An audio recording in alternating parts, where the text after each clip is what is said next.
Are you wanting to start a business built on Christian principles? This is a great thing, and anyone drawn to that should pursue that with passion.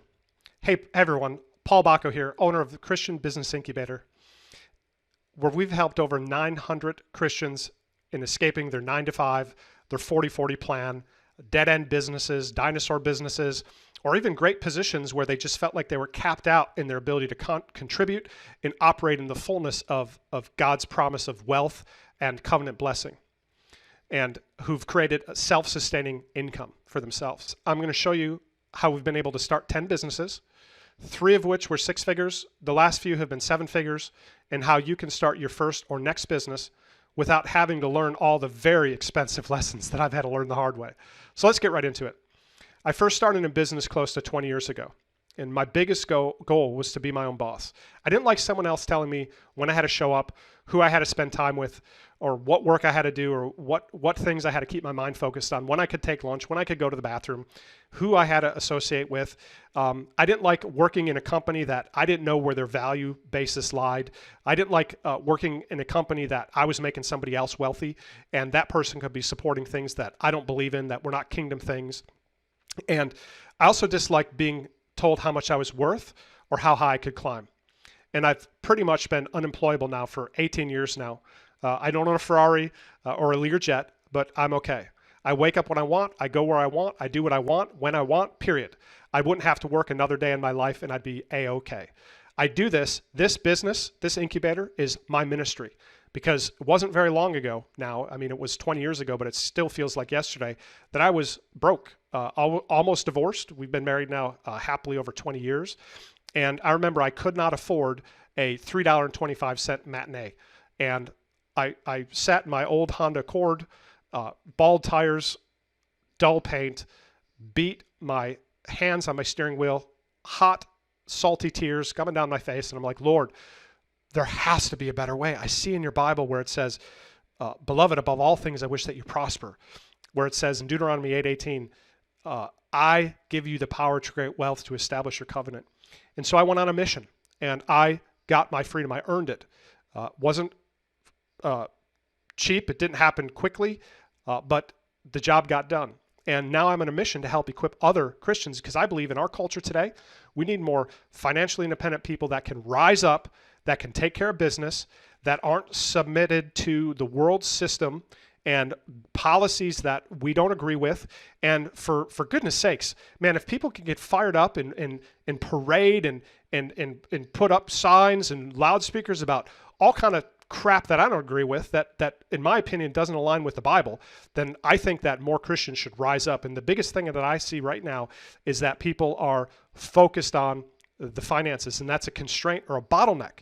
And you know, we're his ambassadors, right? We're supposed to be his billboards, right? How effective is the United States ambassador to Argentina if that person, you know, had jeans with holes in them, or shoes that were scuffed up, or that drove around a beater car? No, part of the blessing is wealth, because that's attractive to people that don't have it.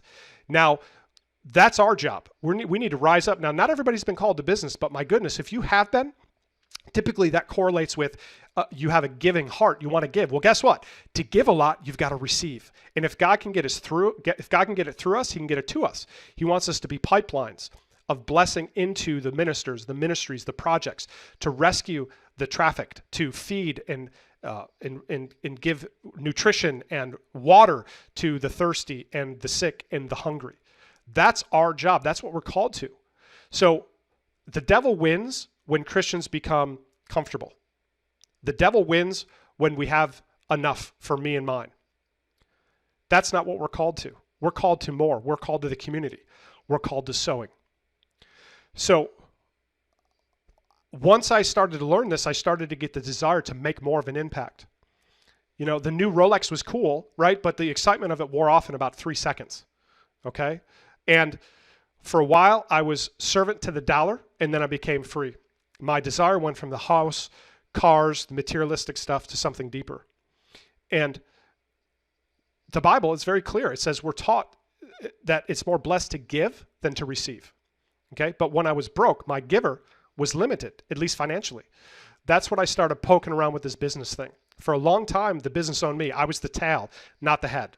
I wondered what would happen if I renewed my mind a little bit. How can I learn to be the head and not the tail of my business, to generate the max ROI with the minimum effort? So instead of working 30, 40, 50 hours, I built it to basically remove myself from the equation so I could fully buy my time back, and I'd have a machine that operated without me needing a lot of my time. Obviously, it's a work in progress. You can't go from nothing and walk down the sidewalk and get whacked in the head with a business that operates without you. But eventually, if you have the proper architecture and structure and business model and mindset and mentoring and model, then you can build something that works without you. And that's truly the definition of a business, a commercial, profitable enterprise that works without me. And I'll never forget the first time we tested this about 15 years ago. I was reading The 4-Hour Workweek and the E-Myth Revisited, and I said, you know what, let's test it. So my wife and I took a month off. We took like a 2-week cruise, and then we spent a week on Playa del Carmen in Mexico, and we just chased each other around and had fun. And I spent, I think, like 15 minutes the entire month on my business. And I'm like, oh my gosh, this thing is incredible. I made more that month than most people make in a year. And I learned the power of the model and the proper architecture, because business is a means to an end. Business is not the end. Just like Bruce Lee talks about, his magic punch was he focused beyond the target. That's how it created the force, his 1-inch punch. That's the same thing with business. We don't get in business to be in business. We get in business so it's a tool to buy and acquire back our freedom, our time, our money, our reliance upon the world system of bad debt, right? Consumerism. And to get out of that and exit that. We're in the world, but we're not of it. Therefore, we're supposed to be operating on higher principles. And that freedom of finances, of debt obligation, of being the servant, allows us then to, allows our minds to clear and be free of all the thoughts and crap of the world system. So we can, what does God say? He's a still small voice. He's not in the thunder. He's not in the lightning. He's a still small voice. Right? But if we have 15 voices competing with that still small voice, then it's very difficult. He also says, be still and know I'm God. So there has to be a stillness. So I believe that we need to be able to clear our mind of all the dependencies, be financially free and economically free, and then we can fully operate in God's plan for our life, because he's the one that gives us the desires of our heart. So that desire you have to support the ministry or the minister or that thing, that's from him. And you ought to be pursuing that with all you got. And I promise you, you'll wake up with a spring in your step, a song in your heart, a smile on your face, and a twinkle in your eye, and you'll never work another day in your life. That's God's plan.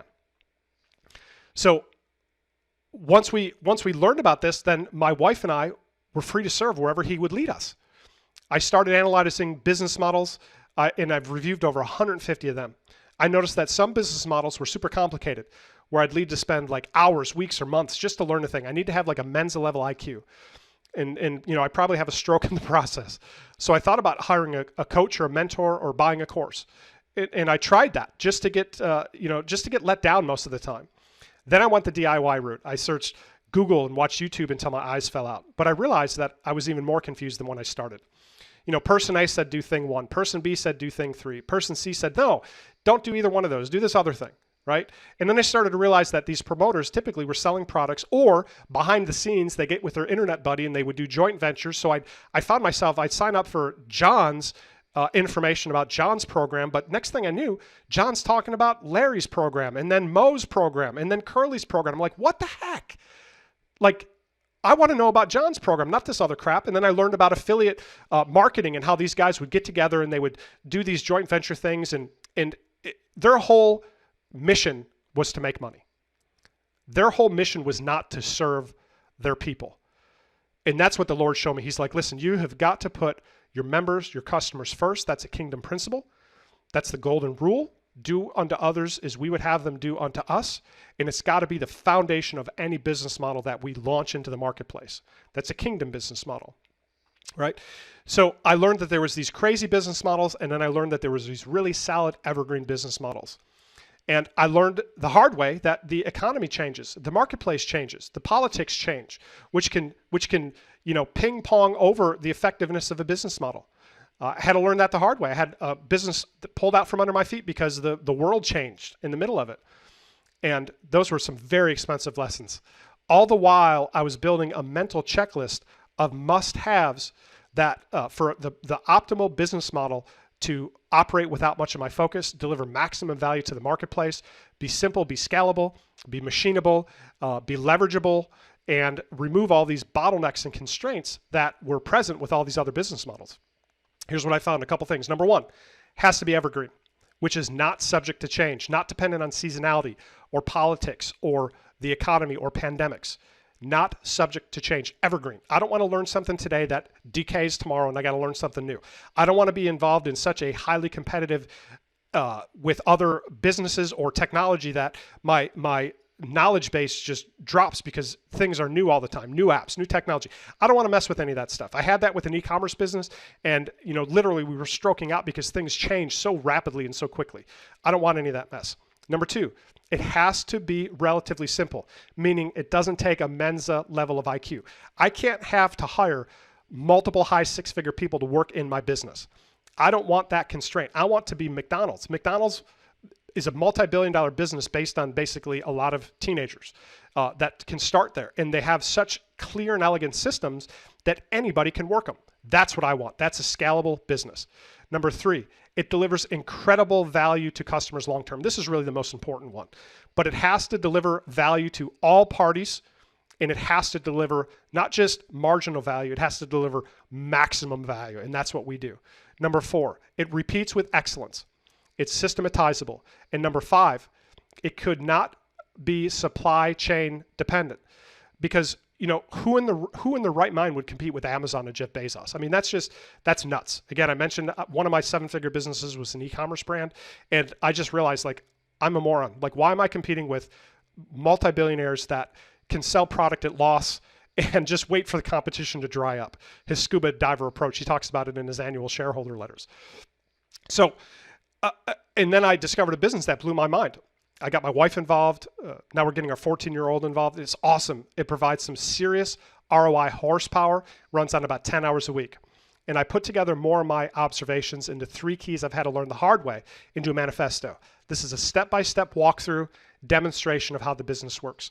And look, there's no opt-in required, okay? It might be of interest to you if you're a Christian looking to start your first or your next business, if you're looking to escape the rat race, if you're looking to escape the cubicle city, the 44-hour plan, if you're looking to escape the gap or the delta between where you are and where you believe God wants you to be, if you're looking to be able to fully pursue those dreams that God gives us the desires of our heart, if you're looking to be able to fully embrace and passionately chase that, this could be interesting for you, okay? If you're skeptical, listen, I would be too if I was in your shoes. You should have a healthy skepticism. Okay, there's a lot of hucksters out there. But here's some people who were literally once in your shoes and took action. So check it out. When I discovered CBI, it was an answer to my prayers. Not only is it an amazing business model that works, it also will change your life on a personal level. I learned how to become the head and not the tail, how to control my business and not let it control my life. I highly recommend this program, and I hope you join the CBI family today. And with that, Crystal was able to stop working, and now we're pursuing this full time. We definitely recommend this program to you if there's been a stirring in your heart, just a longing for more, knowing that God has made you for so much more than maybe your current situation is. So we'll be behind you. We are praying for you all the way. God bless. All these people got amazing results through our program, and now you can too. We'll give you a few more seconds. Click the link to check out the manifesto, and I don't want you to miss out. Have a blessed day. We hope to hear from you soon. And listen, if I can do it and we can do it, you can do it too. God bless.